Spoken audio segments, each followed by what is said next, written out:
sedang di mana lagi.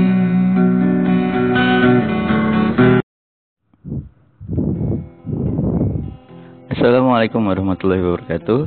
Sampurasun, rahayu, rahayu, rahayu. Hai, selamat datang di channel saya Jawa Batara Surya. Terima kasih yang baru berkunjung atau yang sering berkunjung di channel saya. Seperti biasa, di channel saya ini akan sedikit membahas tentang hal-hal budaya ya, esensi dari budaya, tentang intelektual, spiritual, sosial, masyarakat, dan lain-lain. Oke, ya untuk kali ini saya ingin mencoba membuat sesuatu ya tentang tentang kesadaran semesta, atau sebenarnya sih pesan lah ya, pesan mungkin untuk anak-anak kita, mungkin ya bisa diambil untuk hikmahnya untuk anak-anak kita. Dan ini sebuah pesan untuk anak saya pribadi lah ya, saya ini curhatkan gitu di sini, biar anak-anak saya sendiri bisa mendengar mungkin. Jadi apa saja sih pentingnya itu tentang anak gitu ya, atau generasi kedepannya. Oke, kita awali dulu ya. Ini wasiat lah atau pesan ya, pesan untuk anak-anak kita, atau untuk dikhususkan mungkin channel untuk ini untuk anak saya ya. Mungkin bisa diambil manfaatnya untuk anak-anak kita semuanya yang mendengarkan di sini, semoga bermanfaat ya. Oke. Yang pertama, anak. Di dunia anak, kita tidak bisa membuat sesuatu ya untuk memaksakan kehendak, keinginan kita. Keinginan orang tua kan kadang-kadang kepada anak punya ekspektasi nih, punya keinginan yang kayak gini. Wah, melihat anak lain karena ya, melihat kecerdasannya, melihat kelebihan anak orang lain, kita ada satu keinginan kadang-kadang kayak gitu. Seperti itu. Sebenarnya kita nggak bisa menciptakan itu. Jadi setiap anak mempunyai bakatnya sendiri, mempunyai dunianya sendiri gitu. Jadi kita biarkan gitu. Jadi saya sendiri kepada anak saya ya, saya diamkan. Cuman tetap kita arahkan ketika melihat potensi anak saya kemana gitu. Saya selalu arahkan ke sana gitu. Itu. Tapi melihat dari keadaan zaman ya, apalagi untuk kedepannya, ketika kita lihat ya, kita belajarlah memprediksi gitu ya, mempelajari keadaan semesta, lingkungan, negara, dan lain-lain. Maka tantangan anak untuk masa depan ini akan semakin berat gitu. Jadi membuat satu bahan dasar ya untuk anak kita adalah menyiapkan seluruhnya, mulai dari mentalnya, pikirannya, spiritualnya, mungkin kebatinannya, itu bisa harmonis ya, selaras gitu, bagaimana gitu, itu tugasnya. Jadi pertama-tama saya ingin anak saya itu bisa biarkan mengalir. Kalau bisa saya membuat satu kelucuan atau ketika bareng mereka, pokoknya hidup dalam keceriaan lah, bahagia. Apapun itu, saya sering melakukan hal-hal konyol ya di depan mereka gitu, sehingga mereka bisa tertawa. Pokoknya selama bareng saya, mereka harus senang gitu, harus happy semuanya lah. Dua-duanya, kebetulan anak saya dua, Najlah dan Mahdi ini. Ya udah, kita hidup biasa gitu, tapi saya ingin menanamkan mental ya. Yang pertama, mental untuk dia bisa memahami kepekaan gitu. Mulai dari masa dini, usia dini ini dia bisa peka ya, bagaimana mengerem satu keinginan yang bicara mungkin anak-anak zaman sekarang, apalagi namanya anak ya gitu, kadang-kadang ingin itu mulai ditahan ya. Dan kelebihannya mungkin ketika kita bisa memberikan satu pemahaman ya dengan dunianya mereka, dengan caranya mereka, kita ngomong dari hati ke hati. Walaupun anak saya baru yang besar ini 8 tahun 9 tahun gitu, itu Mahdi baru 4 tahun ya, 5-6 gitu ya kalau nggak salah. Itu ya dengan bahasa mereka gitu, itu menanamkan bahwa anak harus mempunyai pemikiran yang be yourself gitu, jadi diri sendiri gitu, bagaimana gitu. Itu menanamkan itu dulu gitu. Jadi saya harap sih, saya pesankan kepada anak saya sendiri, jadi diri kamu sendiri, belajar dari kecil gitu. Jadi menahan keinginan, walaupun tetap kalau yang kecil karena ya masih pemikirannya belum bisa diajak bicara tentang sedikit serius, itu kita nggak bisa nolak gitu kadang-kadang. Tapi itu akan berproses ya, nanti kedepannya akan ada sedikit perubahan misalnya, selama kita terus mengajari mereka gitu. Itu yang pertama, mengajarkan kepekaan saya kepada anak gitu. Bagaimana anak bisa peka dulu gitu, bisa peka memahami. Yang kedua, pesan untuk anak saya ketika remaja itu. Remaja nanti di tahun-tahun ke depan atau ya seiring berjalannya waktu, kehidupan ini akan semakin maju pesat gitu ya. Sedangkan tantangannya ini adalah kita kekurangan dengan etika ya. Etika dengan adab atau tentang kehidupan lah, tentang budi pekerti itu sendiri itu bakalan minim banget gitu. Karena di zaman saya sendiri saat ini, ketika kita mulai bangkit itu ternyata manusia Indonesia ternyata masih mayoritas belum bisa memahami jati diri bangsanya gitu, jati dirinya sendiri gitu. Itu susah gitu ya, karena sudah sekian lama kita didoktrin gitu menjadi orang lain gitu. Ini satu kesulitan tersendiri gitu ya. Saya membuat channel ini sendiri bertujuannya ya salah satunya ingin kembali kepada diri saya sendiri gitu, menjadi manusia Indonesia karena saya cinta bangsa ini, tanah air ini gitu. Itu tujuannya saya membuat channel ini. Ya, anak saya ke depan seperti apa, itu yang selalu saya pahami gitu. Jadi mau nggak mau ya udah, landasannya adalah yang pertama, anak saya nanti ketika remaja harus menjadi orang yang harus haus dengan ilmu pengetahuan ya. Mungkin secara perjalanan saya sendiri ya mungkin memetik hikmah ya, bukan dari teori manapun. Ini teori kehidupan saya lah pribadi ya, yang saya alami. Ketika saya remaja, saya masih main band dan masih liar lah seperti itu. Ternyata kehidupan emang mengarahkan dari satu kebiasaan kita ya. Kebiasaan kita apa ya, seperti itu hasilnya gitu.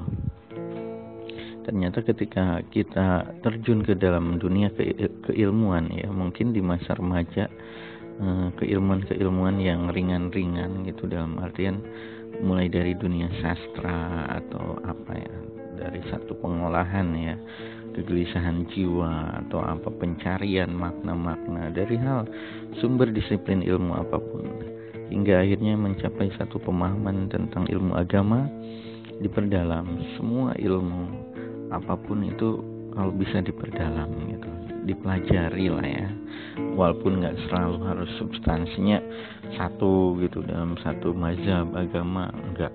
Kita cari semua hikmah, semua pelajaran itu gitu. Itu yang pesan saya untuk anak saya sendiri, peka dengan ilmu gitu ya. Dengan ilmu, jadi belajar dengan ilmu, hidup dengan ilmu gitu. Jadi jangan membatasi diri pada ruang-ruang salah satu disiplin ilmu ini itu gitu, enggak. Semuanya, bahwa kehidupan ini adalah proses belajar itu sendiri gitu. Jadi nggak ada yang namanya proses itu hidup itu instan, itu langsung, enggak. Semua ada sebab akibatnya, semua ada prosesnya gitu. Jadi manusia pun harus seperti itu gitu. Itu yang saya harapkan gitu. Yang kedua selain ilmu, ketiga ya, dari peka, terus bisa keilmuan di masa remaja. Di masa remaja pasti akan ada banyak hal-hal ya, yang karena mungkin nanti lingkungannya bakalan beradu pemikiran ya dengan lingkungan, apalagi lingkungan yang materialisme, harus seperti apa mengatasinya, apalagi ketika materialisme yang buta ya, tidak mempedulikan lagi nilai-nilai estetika atau etika itu sendiri. sendiri apa. Itu satu tantangan yang lebih berat dari sekarang itu. Karena nanti ketika manusia udah seperti itu, materialismenya sudah puncak, ya akhirnya sisi kemanusiaan itu yang kosong gitu. Nah ini kalau bisa ya tetap imbang dalam artian tidak terlalu mengasingkan diri, karena masa remaja ya, jangan terlalu mengasingkan diri, bergaul dengan seluruh kalangan apapun tanpa harus melihat latar belakangnya ini itu apa. Itu pergaulannya dicari aja manfaatnya, kebaikannya. Karena ini ketika awalnya udah peka, jadi anak kita gitu, saya harap anak saya ini bisa membaca karakter setiap orang ya. Karakter orang ini seperti ini, pikirannya akan ini. Karena diawali dari usia dini mulai peka gitu, harus peka gitu. Peka sendiri ini kan melihat lingkungan dan lain-lain gitu ya, termasuk manusia itu sendiri gitu. Bagaimana memperlakukan alam, bagaimana berhubungan dengan manusia, itu dari kepekaan itu sendiri gitu kita bisa belajar ya. Peka melihat karakter manusia gitu. Karena manusia ya itu seperti yang saya bahas di salah satu konten, karakter manusia kan banyak banget gitu. Jadi satu kehati-hatian ya, atau satu kewaspadaan gitu ketika kita berhubungan dengan makhluk sosial ya, manusia itu sendiri. Itu mungkin harus ya, wajib gitu. Anak saya ketika remaja harus peka melihat keadaan, belajar karakter orang, cara bicaranya ini seperti ini, tujuannya ini, atau apapun itu, pemikirannya kayak gini, keinginannya pasti kayak gini, itu dipelajari gitu. Itu pesannya. Oke, masuk yang ketiga. Yang ketiga masih dalam tahap remaja juga ya, karena di masa remaja ini benar-benar potensi mulai dari energi, tenaga ini masih kuat ya, masih bugar, fresh gitu. Ini satu ruang atau satu masa yang dimana itu proses kematangan ya, mungkin ketika umur ya 19-20 gitu. Itu ada satu visi misi yang jelas saat ini. Kalau mungkin di antara umur remaja yang 14-15 itu masih kegembiraan biasa ya, euforia atau apapun gitu. Tapi di umur 20 lah, kalau saya bayangkan di antara umur 20 anak-anak harus mulai berpikir, berwawasan lebih luas, universalnya ini pada substansinya gitu. Mulai belajar hal itu, mulai membuka esensi ya, makna-maknanya, untuk menemukan jati dirinya, memulai gitu ya. Nah di sini karena tenaganya fresh atau pikirannya pun masih stabil ya, masih energinya terjaga gitu. Jadi di usia itu dicoba dalam hal mungkin belajar ya, mulai dari ekonomi, bagaimana membuat satu usaha atau apapun. Kalau bisa sih tetap kita memiliki, mencari ilmu teori dari kalangan akademis atau apapun, tapi jangan digunakan 100% ketika bicara ilmu ekonomi. Belajar membuat satu usaha mandiri dengan menerapkan ilmu ekonomi dan prinsip kita gitu dalam membuat ekonomi gitu. Itu akan mempertemukan hasanah-hasanah baru gitu, ilmu-ilmu baru dari perjalanan proses itu. Ternyata di dunia bisnis nggak segampang apa yang kita pikirkan gitu. Seperti inilah bicara keuntungan ini, ternyata nggak, banyak hal lagi gitu di dalam dunia bisnis usaha. Tapi bagaimana intinya kalau di zaman nanti, mungkin di masa akan datang, orang bisa kreatif aja dulu gitu. Kreatif, bisa peka kan, melihat peluang apa itu yang bisa bertahan gitu. Bagaimana menciptakan sesuatu gitu, jangan menjadi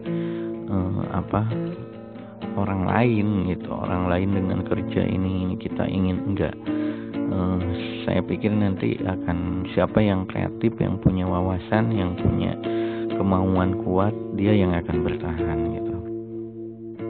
Itu di masa muda ya, mulai menata, mulai dari ekonomi, belajar gitu ekonomi, karena pastinya nanti akan menemukan mungkin kalau nikah itu ya, mau berkeluarga itu mulai dipersiapkan, itu mulai di umur 20 itu mulai ada satu kesadaran yang tertata ya, sistematis gitu, sistematis seperti ini, oh ini kayak gini gitu.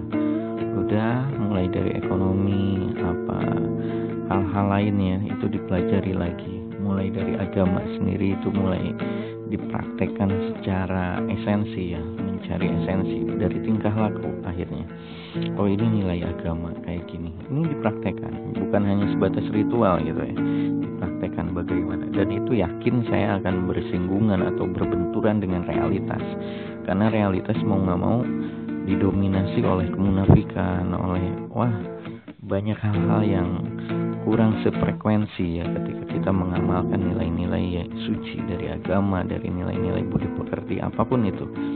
Karena ya hidup seperti drama gitu, panggung sandiwara gitu. Orang lebih banyak ya keluar dari jati dirinya gitu, menjadi orang lain, akhirnya berpura-pura gitu.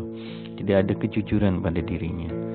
Ini dunia kan seperti itu, tapi akan bertemu, kita pasti akan bertemu orang-orang yang sadar, pasti akan bertemu dengan orang yang satu frekuensi dalam hidupnya gitu.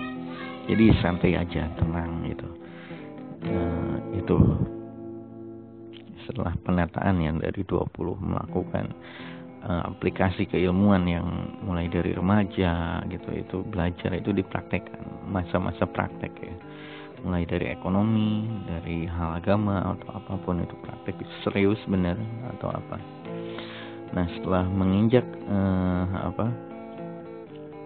25 lah, atau 25 atau 30 mungkin, umur di sini rentan ya di sini, karena udah memikirkan bicara bisa seperti berkeluarga mungkin ya, atau menikah atau apapun gitu. Nah, di sini mulai ada satu tuntutan kewajiban ya, atau apapun. Kadang realitas masyarakat kan menuntut seperti itu kadang-kadang. Ini udah mulai berumur gitu. Kadang-kadang menikah ya, masyarakat kita seperti itu gitu. Ya udahlah, kita masuk dalam ruang itu. Mungkin menikah. Nah, ketika di sini satu kematangan ini mulai teraplikasi dan ada satu kewajiban, tuntutan dari kehidupan, mulai menemukan jati diri. Nah, di sini mengungkap jati diri ini sendiri ternyata sulitnya akan semakin sulit ketika kita sudah menikah.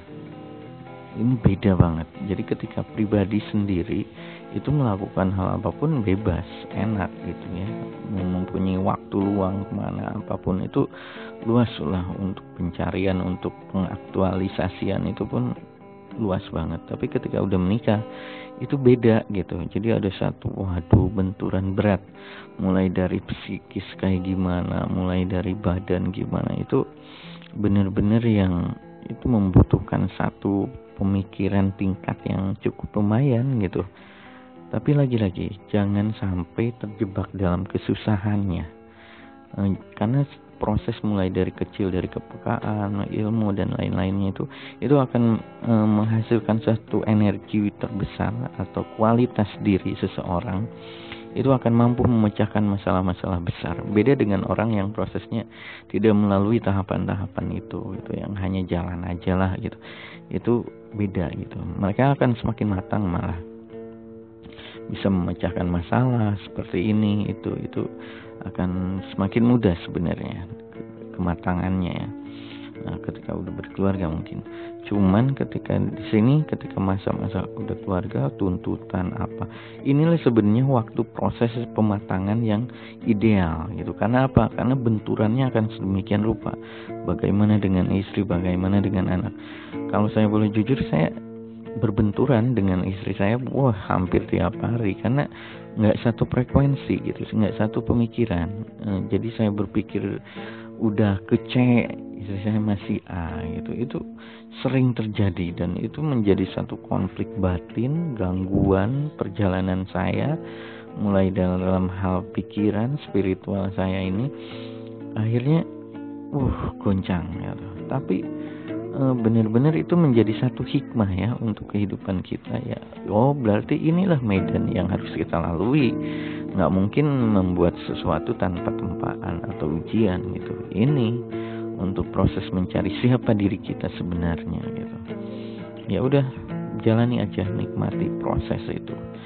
Proses demikian rupa apapun itu, getir pahitnya, ya udah dinikmati.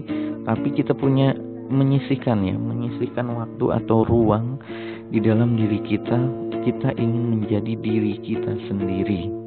Itu. Nah, itu pertanyaan itu atau kata-kata yang ditanam dalam diri kita itu kita ingin menjadi diri kita sendiri.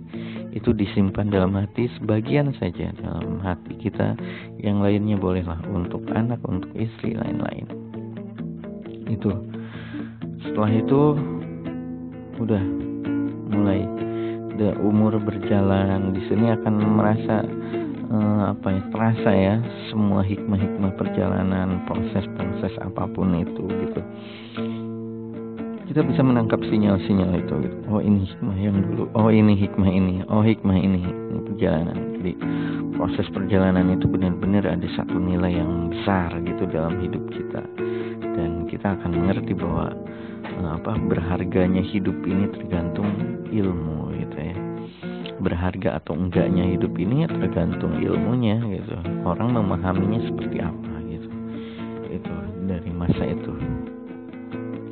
Setelah itu mulailah coba masuk dalam ketika keluarga udah mulai ada satu tahapan yang mulai stabil, mulai dari ekonomi, kebutuhan dan lain-lain, masuk ke dalam fase pencarian jati diri yang sesungguhnya, atau fase yang benar tingkat substansi diri kita sebenarnya gitu.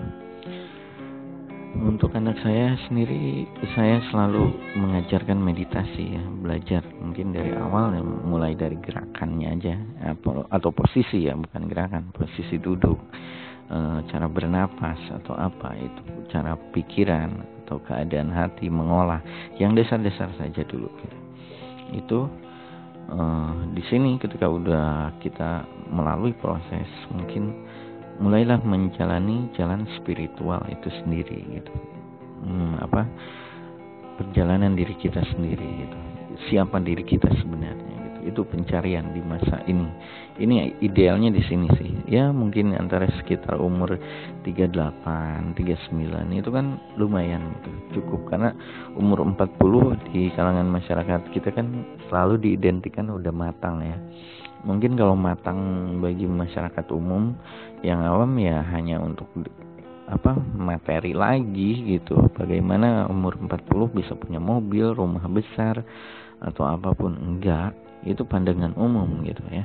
Tapi bagi saya sendiri ya kematangan pribadi itu sendiri gitu. Bagaimana dia semakin bijak, bagaimana dia semakin menjadi manusia yang benar-benar penuh dengan kesadaran gitu. Itu adalah patokan umur ya. Kalau hanya untuk harta, tapi dalam keilmuan mungkin dari kesadarannya, dari kebijaksanaan yang nggak ada ya percuma gitu. Itu hanya akan terbuai ya. Ibaratnya ya dibohongi oleh dunia ini gitu. Saya nggak masuk dalam hal itu. Saya ingin ke dalam hal substansi gitu. Di sana.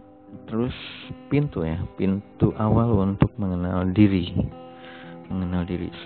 Kalau menurut pengalaman saya pribadi, saya belajar agama atau apapun itu, akhirnya menemukan satu titik keyakinan saya sendiri ternyata dalam ruang meditasi atau menekung. Dulu saya belajar meditasi itu ini itu dengan segala teorinya ya, dengan ini harus seperti ini, membayangkan fokus satu titik ini, atau membayangkan ini masuk dalam ruang ini. banyak metode-metode meditasi gitu yang saya pelajari. Ternyata meditasi sendiri secara inti akhirnya kembali ke dalam hakikat napas itu sendiri gitu. Bagaimana belajar napas gitu. Nah, di dalam meditasi ini atau menekung ya, kalau di dalam Sunda ada lagi menekung. Bisa dengan menekung, cuman menekung tingkatannya lebih tinggi lagi sebenarnya. Beda lagi ya dengan meditasi. Karena udah ibaratnya udah sampai ke hakikatnya ya, berbicara tentang kekosongan, kehampaan, ya udah nggak ada pikiran apapun gitu. Itu tapi kita belajar dari meditasi dulu. Dari meditasi ini sendiri kita mulai memahami ya, mulai dari merasakan pernapasan, mulai napas, mulai bicara tentang ketenangan, mulai bicara tentang penyembuhan, bagaimana menyembuhkan dengan pernapasan atau dengan meditasi.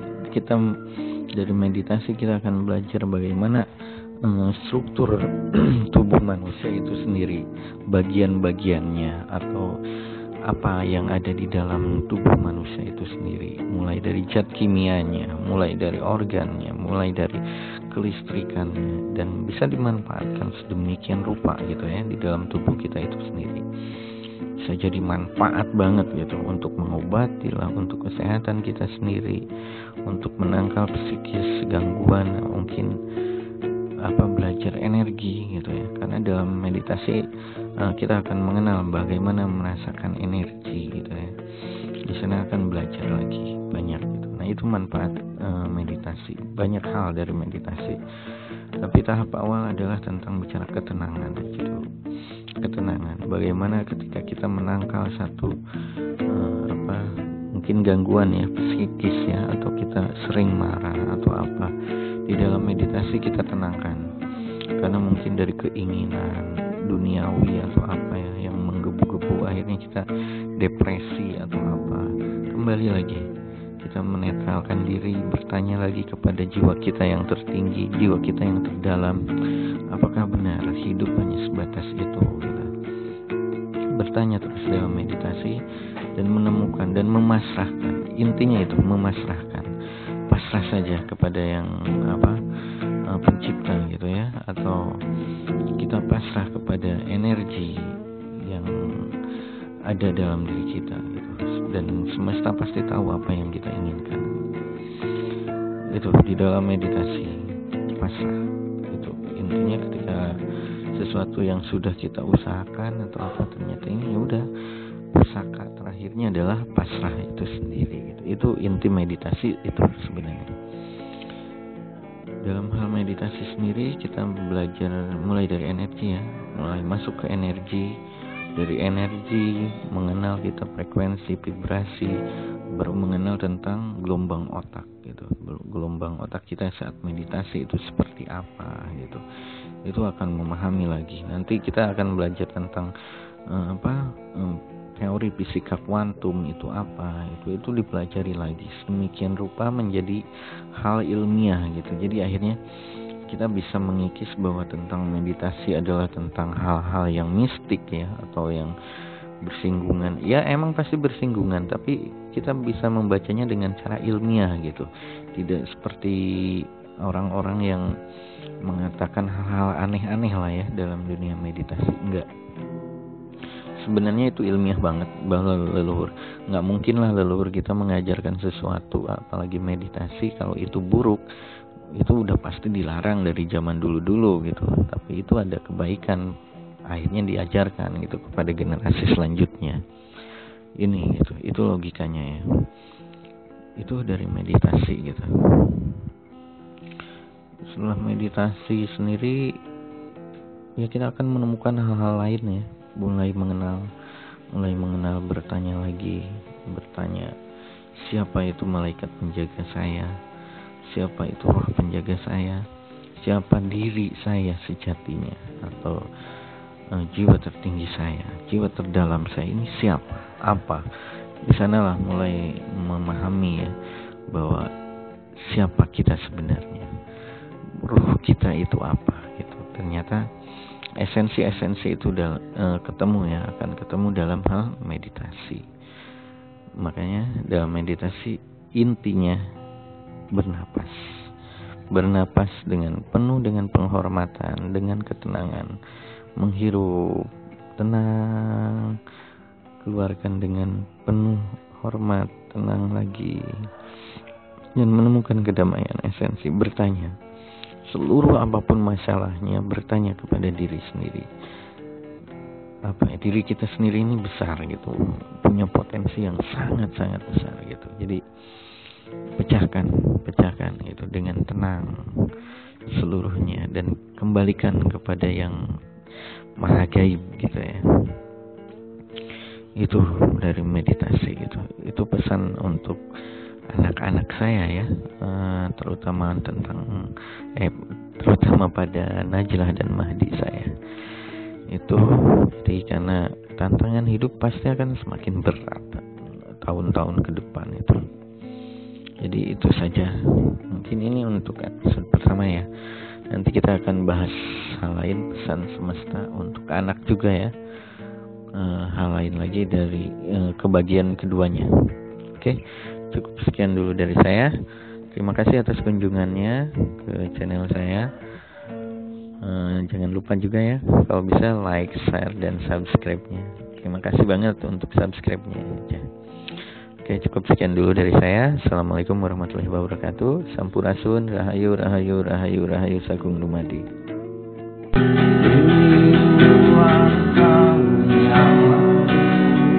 Atau ratusan tahun yang lalu,